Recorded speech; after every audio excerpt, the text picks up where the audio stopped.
this idea of pacing, then leading in terms of interacting with people.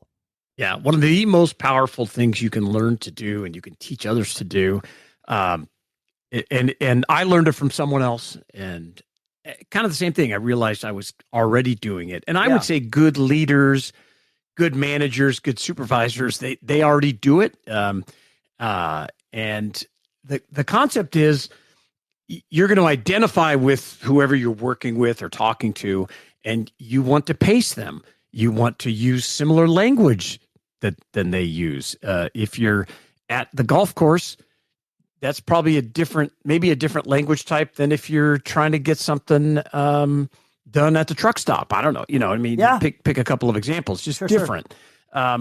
You're even clothing that you wear. You're going to pace the crowd that you're going to talk. You know, if you're going to give a talk to the people that are, keeping your warehouse going, do you really want to show up in a 3-piece suit? No, maybe you want to be in jeans and a pair of boots so you could help them work, thinking like that. But the second part that is critical is once you've paced them for a while and you've built up your credibility, is you want to lead them to where you want to go. And we've talked about on the show here before. I thought you had a great example of someone using it just in a regular, life situation.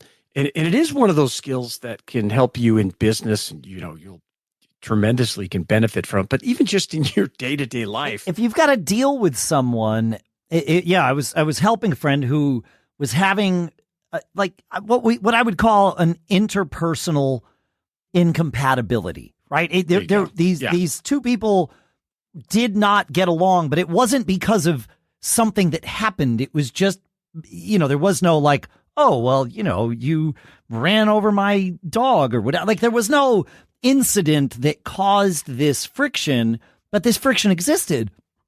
And I said, all right, well, think about who this person is. Like just slow down for a second.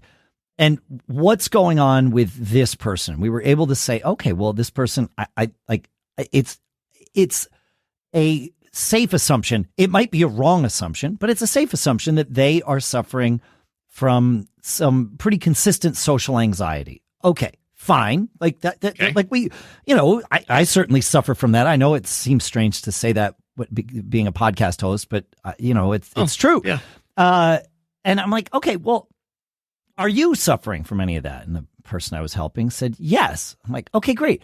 Have you ever communicated that to this person? No. Okay. So has this other person ever communicated it to you? No.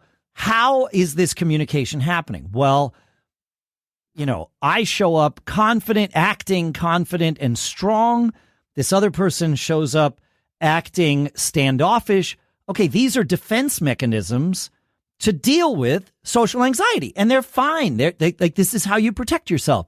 But if you want to actually get in with this person, you need to take their defense mechanism down. Now, good luck doing that.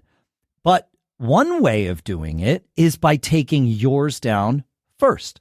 I said, so reach out to them and say, hey, we've been, involved in this project together, and it seems like we've never really gotten together. And I know it's probably just me, but I'm super socially awkward, and I just don't know how to interact. And I'm wondering if you can help me.